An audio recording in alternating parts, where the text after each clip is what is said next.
Welcome to the show, guys. Sit back, relax. I'm going to give you guys 5 amazing, phenomenal sleepers that are rookies right here today that are amazing value in drafts that could all finish in the top 5, top 10, have that type of ceiling here, except for maybe one of them. But 4 of them for sure have that type of potential based on the opportunity and talent that they are, right? In the situation they are, according to their depth chart. So 5 rookie sleepers you could target on your rosters that, some of your league mates probably don't even know who these guys are. But the talent is phenomenal. The opportunity is phenomenal. But you guys are going to have that competitive advantage because you're going to know who they are. So I'm going to dive into each and every one of them.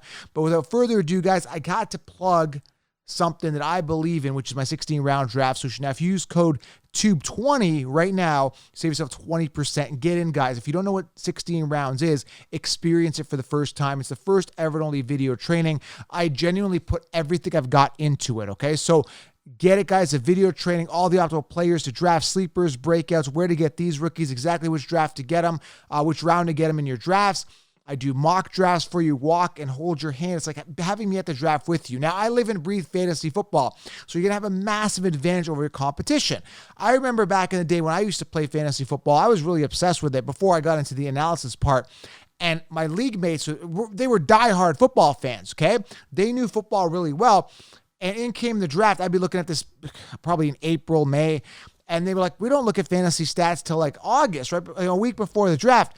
So I go into these drafts, into these, my league drafts, and they wouldn't even know who the rookies were, right? They were just like, oh, I kind of know that guy. And some people give up after the 10th round. They're like, who do I draft?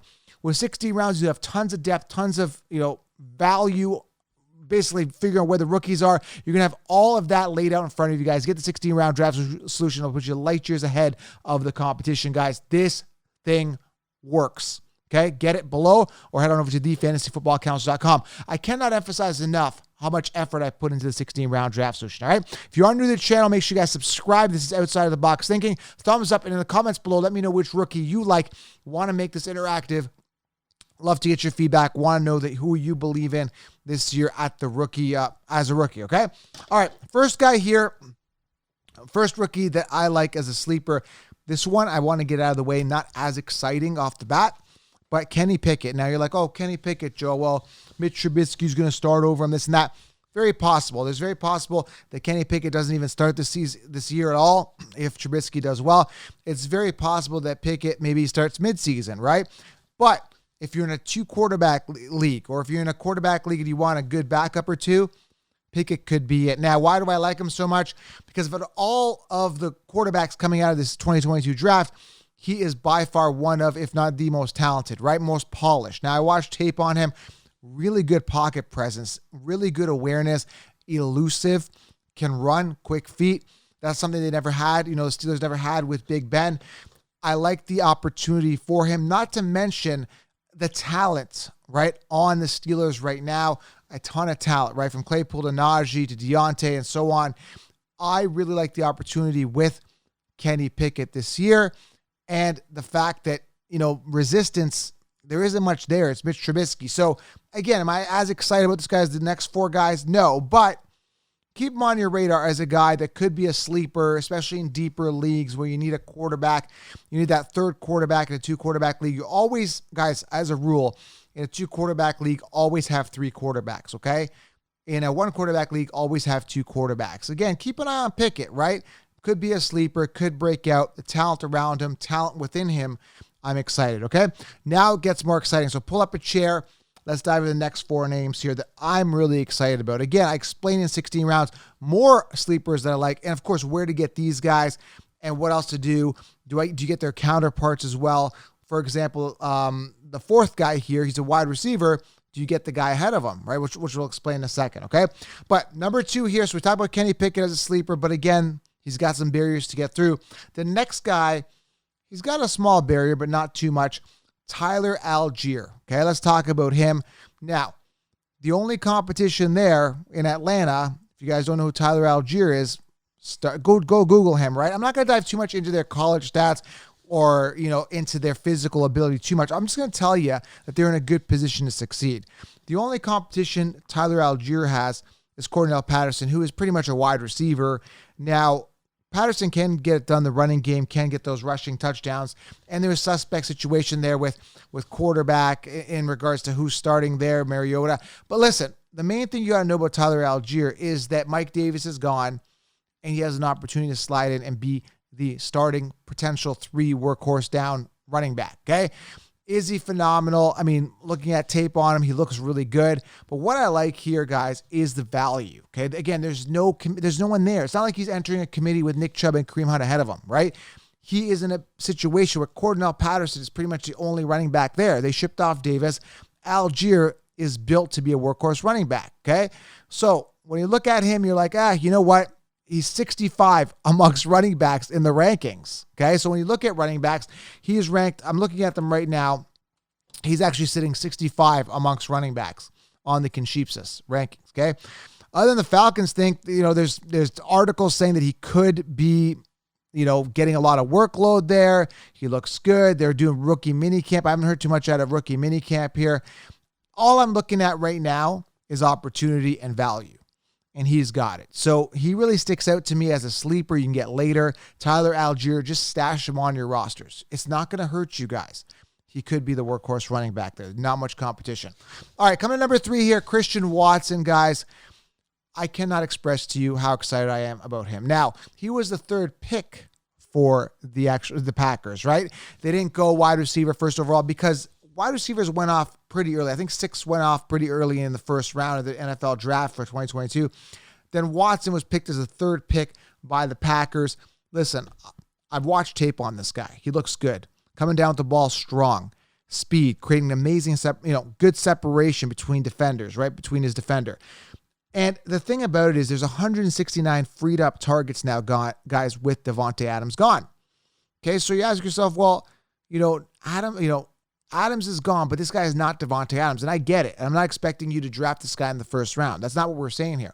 What we're saying is that Allen Lazard is not proven to be that wide receiver 1. That's the first thing. Now, he's got some rapport there with Aaron Rodgers, stuff like that. There's a void there. Rodgers needs that target.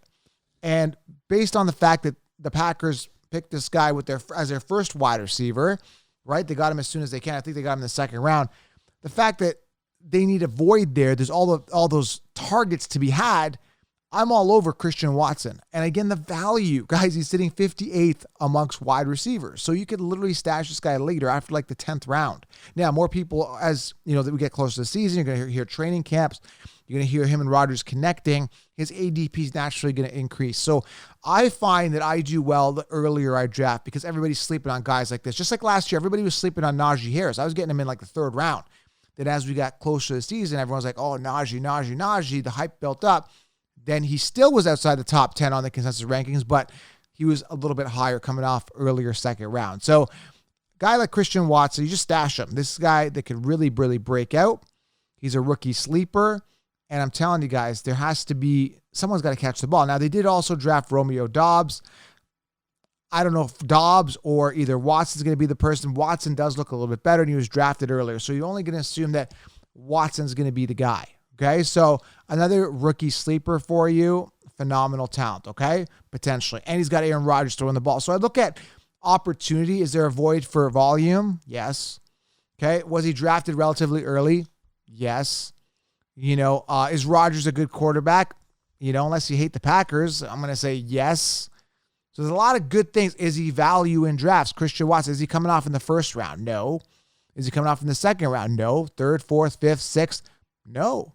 I can get this guy for free later on who could theoretically be the wide receiver 1 with the Packers. I mean, that's powerful stuff. This is an amazing sleeper. I'm going to have him on all my rosters for a potential massive breakout, all right?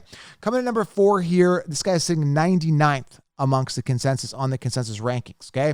Guy I'm talking about is Alex Pierce. Now, Alex Pierce, one of, and I've said this before, on paper, one of the best pure deep ball receivers out of this 2022 draft class, okay? Guys, I cannot express to you enough the opportunity here for Alex Pierce. Okay, there's no one else there. There's Michael Pittman. Now, at the time of this recording, there is hype and there's this buzz going on that Julio Jones ends up on the Colts, and that could really kill the buzz here of Alex Pierce a little bit. But I still think Julio's past his prime is on the downcline. Now, he does have that rapport with Matt Ryan. That could be an issue. I don't see Julio staying healthy. He's on, like I said, the downward trends of his career. But the way it sits right now, the time it's recorded, Alex Pierce is in a prime position to succeed. 99th on the consensus rankings at the time it's recording amongst wide receivers in PPR. He's going to be a steal. He's literally going undrafted in mock drafts, and he could be the wide receiver 1 also on the Colts. And if you guys take a look at Matt Ryan statistically, he throws the ball more than anybody else in the NFL. And I keep saying this. He's got more time to do it. Now you're saying, well, Joe, they've got Jonathan Taylor. They're going to run wild. Jonathan Taylor takes a regression this year in regards to his attempts. They're going to be airing the ball a lot more. Matt Ryan likes to throw that ball. Alex Pierce is going to be a beneficiary. And I'm telling you guys, he's a big-time sleeper, massive breakout potential. I'm telling you guys, Alex Pierce, make sure he's on your rosters. Do not let him slip. Do not let him, not be on your rosters is what I'm trying to say. Alex Pierce, Christian Watson, remember those names. And even if they don't do well, it's not like they're busting because you're getting them for free super late. It's literally costing you nothing to get. Christian Watson, Alex Pierce. I cannot emphasize it enough, okay? And number 5 here, guys, Damien Pierce. Another Pierce, yes. Damien Pierce heading into a situation with the Texans where there's no committee there. Guys, there's no one there. There's Marlon Mack and Rex Burkhead. Rex Burkhead, I call him Rex Burkface, big-time pest. He's annoying, I know. Not competition. Marlon Mack lost his job to Jonathan Taylor. Clearly, he sucks. If Marlon Mack was good, he would have started. He would have thrived in Indy behind that O-line. Even before Taylor was there, Marlon Mack is a definition of years to wow us. We're not wowed. Now, some people say, well, Joe, he has some really good stats throughout the years. Not really. Compared to like Jonathan Taylor is a good player because you go into that scheme right there with the Colts and you just thrive. Marlon Mack was there. He didn't thrive, which tells me he's not good, right? Well, you're saying, well, Joe, he's not as good because Jonathan Taylor's phenomenal. You're comparing him to one of the best running backs, if not the best running back in the NFL. Doesn't matter. If you are good, you'll crush it, period. Like, it doesn't matter. Like, there's no excuses, right? So Damien Pierce is who we're talking about here, sitting 52nd on the consensus rankings amongst running backs, okay? Steal. Just stash him. This is what I don't get, guys. Some people would rather target and roster a James White on their team who sucks, or some sort of backup, right? That's just never going to wow us. When you can get yourself a Damien Pierce or a Tyler Algiere who are in a position to succeed and have huge upside, okay? So Tyler Algiere, Damien Pierce, on the uncertainty that they could absolutely boom, should excite you as a bench stash, okay? So there you have it, guys. Kenny Pickett, a little bit of a reach and a long shot there. Deeper leagues definitely has a good backup. Tyler Algiere, love the opportunity. Now, I still think, again, Patterson's going to get some work, but Algiere definitely worth a target and a stash. Christian Watson, plug and play. So many freed up targets there. Now, I do like Robert Tonyan as well. Keep him on your radar. Is prime for a big season and a sleeper as well at tight end. Alec Pierce, rookie, another rookie sleeper. Great opportunity. Matt Ryan throws a lot, and he's going to be fed. And Damien Pierce.